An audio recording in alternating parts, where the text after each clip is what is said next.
con quien nos contactamos en esta mañana. Asambleísta, ¿cómo le va? Buenos días. Cuánto gusto volver a saludarlo. Buenos días, estimado Juan Carlos. Un saludo para todos quienes hacen Tablón de la Popular y Radio La Propia, y también un abrazo para la culta audiencia y para mi provincia querida desde acá de la capital de la República. La alarma dice hoy es todo. Los nuevos jueces a cargo del dictamen sobre la admisibilidad del juicio político contra el señor presidente Guillermo Lasso presentarán hoy su proyecto para que se vote en el Pleno. ¿Hasta dónde llegará la intención de enjuiciar políticamente a Guillermo Lasso? Es la pregunta generalizada que nos hacemos en esta mañana y que le hacemos extensiva a usted, señor asambleísta. Adelante. Bueno, yo he sido absolutamente claro ante el país. Respetaremos lo que la Corte Constitucional establezca. Obviamente aspiramos, creemos que debe dar luz verde, esperemos que dé luz verde, por el bien del país debería dar luz verde. A Lasso no se lo soporta un solo día más en el país. Mire usted lo que le acaba de pasar en Alausí.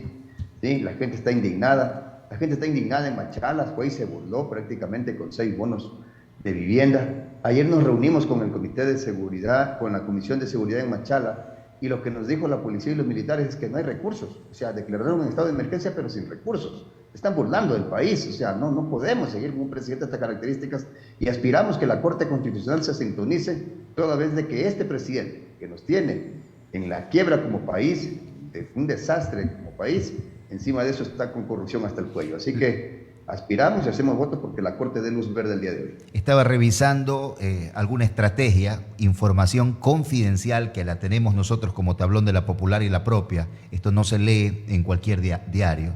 Pero hay un esquema táctico de parte de la oposición, en este caso de ustedes. Usted me lo puede decir verdad o mentira, o en su defecto dejar pasar la pregunta, que ustedes contemplan la posibilidad con el grupo, que en este caso hacen la oposición, de que renunciando el presidente de la República, el sucesor inmediato, como dictamina la ley, es el señor vicepresidente, que ha sido enfático y ha dicho no voy a aceptar el cargo de presidente de la República. En ese contexto, ustedes estarían analizando, y además que la ley también faculta, la posibilidad de apoyar de que el señor Cucalón, primer ministro de gobierno, pueda asumir la presidencia de la República. Coméntelo, por favor. De ninguna manera, no contemplamos esa posibilidad. Nosotros creemos que debe asumir, o al menos soy abogado y desde el punto de vista me corresponde respetar la ley, y lo hemos conversado con Virgilio Saquicela, de hecho, y lo hemos conversado con los compañeros en el CAL, al menos con los de la nueva mayoría, y hemos dicho, ¿no?, con absoluta claridad que aquí no hay intereses particulares, que aquí debe asumir el vicepresidente Borrero. Ya contará la historia que habrá que hacer si es que él decide no hacerlo, pero yo veo muy difícil que decida no hacerlo, toda vez de que él fue electo para asumir esa responsabilidad en el efecto de que el presidente saliera, ya sea por la renuncia. A ver, señor vicepresidente, una preguntita tácita.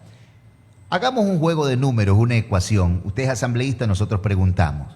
El señor Borrero definitivamente dice, no quiero ir. ¿Quién es el sucesor natural de parte del presidente? Porque yo lo veo a ustedes insinuando a veces de chanfle, como dice el pueblo, el nombre de Virgilio Saquicela, presidente de la Asamblea, del Parlamento. Bueno, ante un vacío de poder le correspondería a él, pero no creo que el vicepresidente honestamente vaya a decir que no. Recuerdo que la señora Vilma Boluarte de Perú dijo lo mismo, ¿no? Y el rato de la hora, el rato que estaba ya todo el plato servido, dijo, no, la verdad que sí me como este plato. Entonces, yo esas declaraciones no se las creo a nadie. Yo ver para creer en política. A ver, vamos a hablar sobre el tema de la admisibilidad del juicio político contra Guillermo Lasso. Primero, el juez ponente de apellido Ortiz, Richard Ortiz, para hablar con propiedad, presentará su proyecto a favor, en contra, y luego el Pleno, la Corte votará. En ese contexto, ¿cuál es su análisis? Bueno, hay aquí una especie de, al ser un caso ya básicamente inédito, se convierte en este momento toda vez de que no se consiguió la votación entre la primera propuesta, que era inadmitir el juicio. Ojo, la propuesta de la jueza Teresa Núquez era inadmitir el juicio y no tuvo la mayoría de los votos. Se ha elucubrado porque la Corte no ha informado esto, y eso a veces nos incomoda, porque hay instituciones poco transparentes. Las votaciones de la Asamblea Nacional han sido públicas, ¿no? Son transmitidas incluso en vivo en directo. No así las de la Corte Constitucional, que nos tienen en la incertidumbre de cuántos mismos votaron a favor de la tesis de la señora Núñez de inadmitir el juicio y cuántos votaron a favor de admitirlo. Hay dos versiones, que quedaron 5-4, es decir, que la señora Núñez solo tuvo 3 votos adicionales al de ella, y la otra versión que quedaron 6-3, es decir, que 6 no votaron a favor del dictamen, pero lamentablemente en este momento se convierten en elucubraciones y a nosotros no nos gusta vivir de elucubraciones. Ahora, el juez Ortiz, Richard Ortiz, tendrá que presentar su dictamen, entiendo que va a ser de admisibilidad, y sobre eso tendrá que votar. No obstante, lo que no queda claro es por qué nombran 2, porque lo han nombrado también al presidente, al señor Ali Lozada, obviamente vía sorteo, y la notificación que vi ayer de los 2 la firman en conjunto. Da la impresión de que el nuevo informe lo van a presentar entre los 2, porque lo que ha dicho, la Corte al menos ha dicho, que no hay opción para quedarse en el limbo, porque ¿qué pasa si hoy no gana la admisibilidad? Ayer perdió la inadmisibilidad, ¿qué pasa si hoy pierde la admisibilidad? O sea, ¿cuál es el pronunciamiento de la Corte? La verdad que se vuelve un tema bastante complejo en este momento. A propósito de lo que está mencionando en este momento usted, asambleísta Pedro Granja, gran jurista a nivel nacional, dice en su cuenta de Twitter: lo que acaba de ocurrir en la Corte Constitucional es histórico. Núñez necesitaba otros 5 votos para salvar al presidente Lasso del juicio político y no lo logró. Ahora uno de los jueces que votó en su contra debe hacer otra ponencia. Parece irreversible. Lasso se va, sentencia Pedro Granja. Su análisis. Efectivamente, ayer perdió la tesis de que no pase el juicio, porque la tesis de la doctora Núñez era inadmitir el juicio, lo que le he dicho hace un momento. Lo que dice el doctor Granja tiene razón. Ahí perdió el presidente Lasso la oportunidad de que el juicio no pase. Hoy vamos al otro extremo. Hoy estamos en la incertidumbre de si pasará la admisión, porque hoy van a plantear, entiendo, una argumentación, un proyecto de resolución para que el juicio pase, ¿no? Para que el juicio pase. Entonces yo creo que en este momento el presidente sí debe estar comiéndose todas las uñas de los dedos e inclusive hasta de los pies. Arremete también el periodista Anderson Boscán. Aquí tenemos también su cuenta de tweet. La Corte Constitucional pretende dar una decisión al país este mismo martes 28 de marzo, lo que usted apunta, asambleísta. El presidente de la República, Guillermo Lasso, le había prometido a su círculo cercano activar la muerte cruzada si el juicio político recibía luz verde de los magistrados. Sí, la verdad que como siempre lo he dicho, la muerte cruzada se convirtió en el cuento de la gallina culeca. Un día es gallina, otro día es gallo, un día quiere maíz, otro día quiere balanceado, un día cacarea, otro día canta, un día despierta a los vecinos, etcétera, ¿no? Pero efectivamente no la ha aplicado. Nosotros no le tenemos miedo a la muerte cruzada, pero me parece que utilizarla como herramienta de chantaje no puede ser. No le funcionó con la Asamblea. Yo creo que mucho menos le va a funcionar con la Corte Constitucional. Ramiro Rivera, un gran amigo de esta programación, escribía para el diario El Comercio un editorial donde hace un análisis de la siguiente manera, que voy a hacer un pequeño resumen por la premura del tiempo. Habla de que si ustedes, en este caso, no se salen con la suya, refiriéndose a la oposición, en cualquier momento van a tratar de tramar una nueva estrategia, todo con tal de convulsionar el ambiente político y desestabilizar el régimen. En ese sentido, ¿cuál es su contestación, señor Pereira? El régimen está desestabilizado porque nos están matando todos los días. Yo no creo que eso sea estabilización, por si acaso. El régimen está desestabilizado porque usted va al hospital ahorita y no encuentra medicina. Yo estoy pidiendo una cita médica desde noviembre. Me la pusieron para enero, luego para marzo, ahora me la pusieron para junio, ¿sí? En el IES, o sea, para que tenga una idea, ¿no? O sea, de cómo estamos. Y eso lo viven nuestros hermanos a diario. Este país está desestabilizado porque si su hijo, su hermano, su tío, su sobrino, qué sé yo, quiere un cupo en la universidad, no hay. No hay. ¿Sí? Son millones de estudiantes que están afuera, de jóvenes que se gradúan con bombo y platillos y no tienen un cupo en la universidad. Eso se llama un país desestabilizado. Aquí no hay un país estabilizado. Ayer la policía nos dijo que no hay plata para la seguridad, que lo único que tienen son los mismos recursos que le asignaron en el presupuesto del año pasado. Sin embargo, los niveles de delincuencia no son los mismos, pues han sido duplicados en más del 100%. En consecuencia, no sé de qué desestabilización habla el señor Ramírez. Claro, ya sé, ellos hablan del país en el que ellos viven, ¿no? En el país que ellos viven hay medicina, hay educación, no pasa nada, o sea, no hay nada, entonces tranquilos, ellos están estables, nosotros no. Bien, dentro de la Asamblea hay acuerdos, hay amarretes, hay acusaciones. Se habla del pacto político entre el gobierno nacional y el correísmo, o es coincidencia que todo el mundo está saliendo en este momento de la cárcel. Todo el mundo está saliendo en este momento de la cárcel, justamente en este punto neurálgico o esta agonía sistemática que vive el gobierno nacional, carrera contra el tiempo, y que todas las espadas, los dardos le caen en contra de ellos. ¿Qué es lo que está pasando en ese sentido? Se habla también del hombre del maletín. Desde su punto de vista asambleísta, ¿usted cree que los días están contados para el presidente de la República? Yo sí creo que están contados. Con lo que le hizo ayer a la provincia del Oro, con lo que le pasó ayer en Alausí, creo que la gente ya prácticamente se está llegando a su tope, ¿no? O sea, no puede seguir así.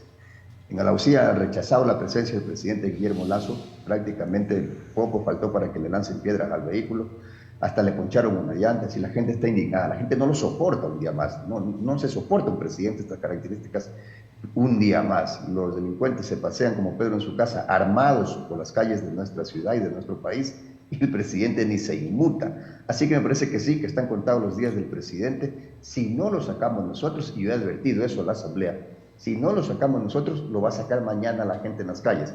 Y si esa gente sale a las calles, no solamente va a salir a decir que se vaya Lasso, va a salir que nos vayamos nosotros por no haber sido capaz de votarlo. Eso mismo, usted está consciente. Darwin, Sí, siga, Gabriela Torres. Darwin, buenos días, bienvenido.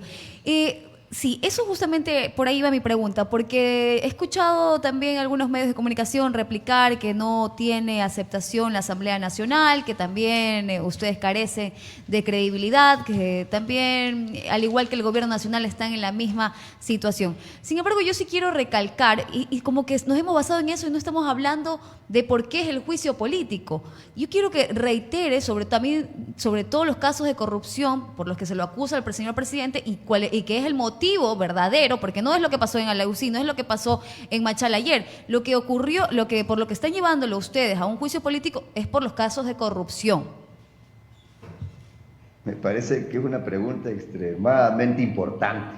Ese es el meollo del asunto. Ese es el núcleo del problema.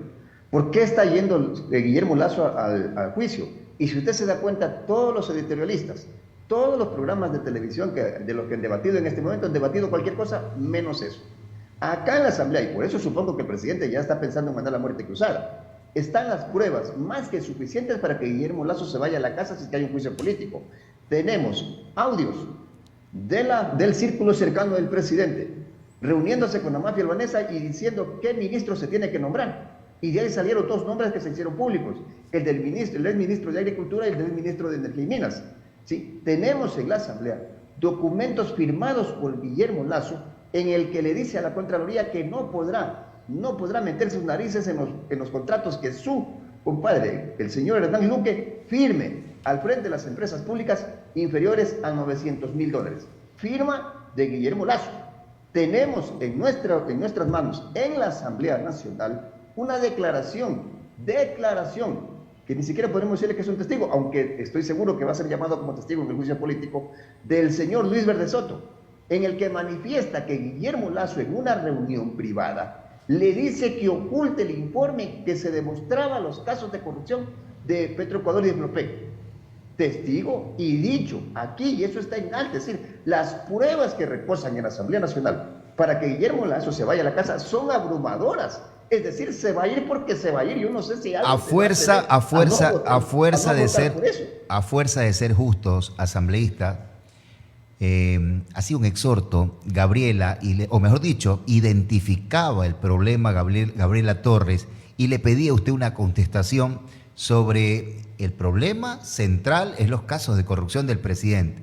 Pero hay una gran parte de la población que le dice a ustedes, los asambleístas, no solamente hay que rebuscar de este gobierno el todo de la corrupción que está latente y que también ustedes tienen pruebas, pero lo han callado. Nosotros no podemos seguir el juicio político a los gobiernos anteriores. Eso debe quedar claro. O sea, no le podemos mentir a la población. Lamentablemente algunos politiqueros, ¿sí?, le han mentido a la población pensando que nosotros podemos ahora mismo seguir el juicio político a los demás. Quien sí le puede seguir juicio a los gobiernos anteriores es la señora fiscal. Habría que los cañones dirigir hacia allá. ¿Y dónde ¿Cómo ha así? quedado la posición de ustedes, sobre todo los que más micrófono han tenido, los que están en el CAL, los que son vicepresidentes, presidente de la Asamblea? Un exhorto a la presidencia, a la fiscal general del Estado. Señora fiscal, ¿qué pasa con los datos recabados anteriores? Recién, por ejemplo, sale lo de Lenín Moreno, cuando todo el Ecuador acusaba y decía, queremos, por favor, que se destape la caja de Pandora. ¿Por qué ese letargo, ese tortuguismo de la justicia? Eso sí pueden hacer ustedes. Exhorto a la fiscalía.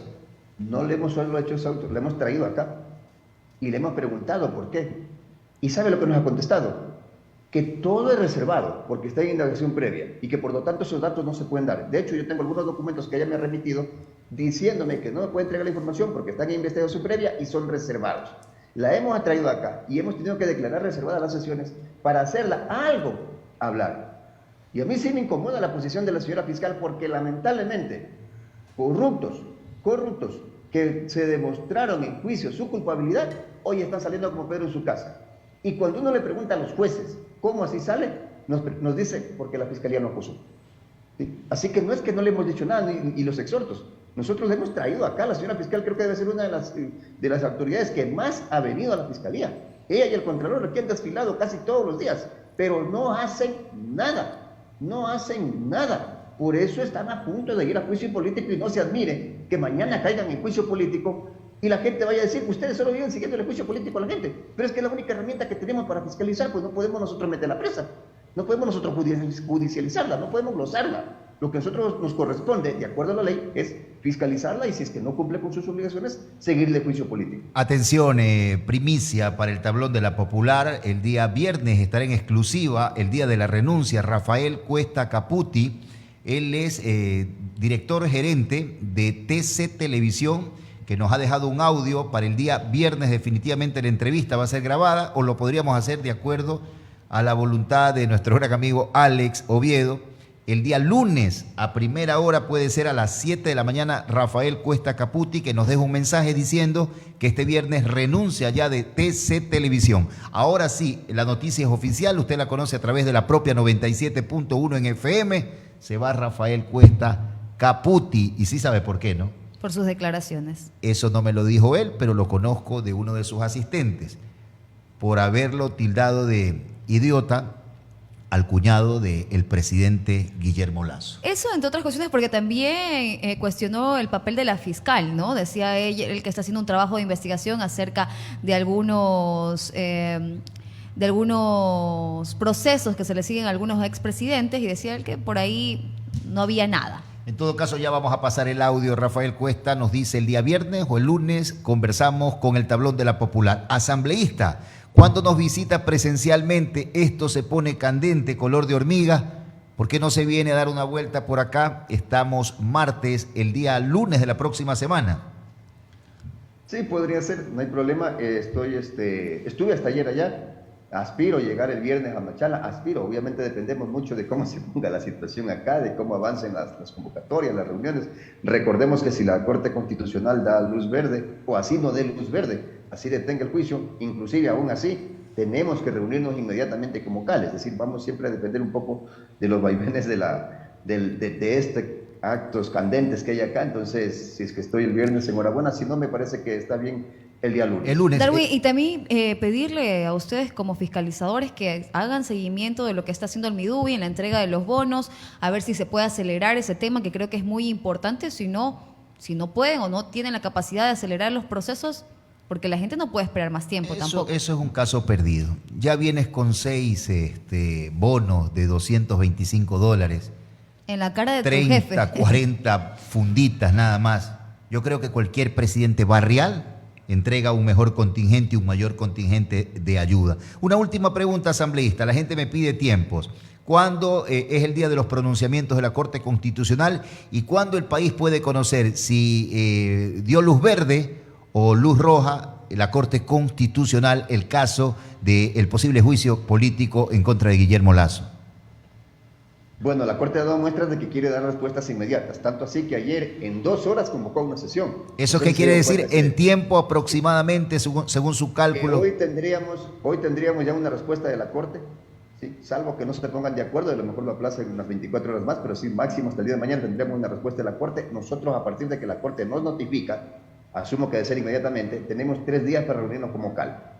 3 días, es decir, máximo en 3 días tendríamos que reunirnos. Yo asumo, y de lo que hemos conversado con Virgilio Saquicela, asumo que nos hemos de reunir no en 3 días, sino nos hemos de reunir en el día siguiente, es decir, en 24 horas, que es lo mínimo que tiene de plazo para convocarnos. Nos reuniremos, a ver, si mañana es miércoles, nos reuniríamos máximo el día jueves, y si nos notifican hoy, nos reuniríamos mañana, es decir, entre miércoles o jueves, nosotros ya estaríamos pasando el proceso a la Comisión de Fiscalización, si es que hay luz verde, o archivándolo, si es que no hay luz verde. Dejen de ser amarillistas, nos dice Freddy Valverán. ¿A qué hora? ¿Cuándo? Si el señor Caputi, no es Caputi, Rafael Cuesta, Caputi, claro, no da declaraciones a nadie. ¿Por qué tendría que hacerlo con el tablón de la Popular?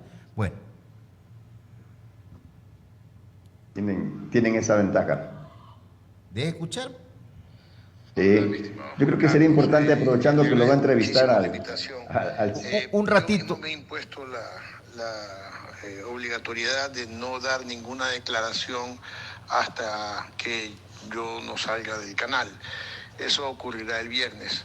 Así que en todo caso le aseguro que el día lunes puedo darle una declaración o el mismo viernes, pero ya en la tarde. No quiero adelantar nada, no quiero todavía decir cosas ni que se piense que estoy aprovechando mi puesto de gerente para dar una declaración. Lo haré cuando haya salido del canal. Pero en todo caso, le agradezco muchísimo por pensar en mí. Bueno, allí escucharon. El viernes o el día lunes, Rafael Cuesta aquí en el tablón de la Popular. ¿Algo más, Gabriela? En la última palabra. Algo iba a decir Darwin, aprovechando de la entrevista de... Sepa disculpar también estos enlaces. Adelante, asambleísta. Aprovechando que lo van a entrevistar a Rafael Cuesta, sería bueno que le aclaren que yo no presenté la acción de protección en el peaje del Garrido. El señor Cuesta tuvo unas palabras acusándome a mí de que yo estaba en contra de la construcción de la carretera Machala-Guayaquil por haber presentado esa acción, y yo no la he presentado. Yo lo que dije fue que se tiene que respetar la sentencia de un juez que prohíbe cobrar ese peaje, nada más. O sea, no es que esté opuesto a que se cobre el peaje, más allá de que ustedes lo conocen mejor que yo, que la plata que se cobra el peaje no es para construir la vía, es para el mantenimiento. La plata para construir la plata para construir la vía viene de otro fondo, que es un fondo que se forma de una contribución del Estado y otra contribución del contratista, más no del peaje. Entonces, por ningún lado yo me he puesto, más bien yo estoy desesperado que esta vía se construya. Muchas gracias, Darwin. Esperamos entonces contar con su presencia la próxima semana, dijo, ¿no? Lunes, bueno, ya lo prometió. Verá que no conversamos ni con su asistente, 1, 2, 3, directamente. ¿Cuántos asistentes tiene? 4 tiene. Jesucristo. ¿Y lunes, cuántos asesores? ¿A qué hora sería el lunes? Para de una vez ya lo que diga la señora Gabriela Torres, porque ella tiene sus invitados el día lunes también, ¿no? A las 7 entonces. 7 de la mañana. 7 de la mañana Perfecto. sería una buena hora. 7 de la mañana, señor asambleísta. Primo Milton quiere saludarlo, dice, a las 7 en punto de la mañana para tomarnos un café sarumeño aquí en el tablón de la Popular. Bueno, muchas gracias. Estamos a la espera entonces de ese juicio político, a ver si se aprueba o no se aprueba. Y ahí estamos también todos los ecuatorianos pendientes de esa información. Que tenga una excelente mañana. Gracias, asambleísta. Y si hay muerte cruzada, vamos como un ciudadano más, pero ahí estaremos. Buenos días. Está Un bien. abrazo.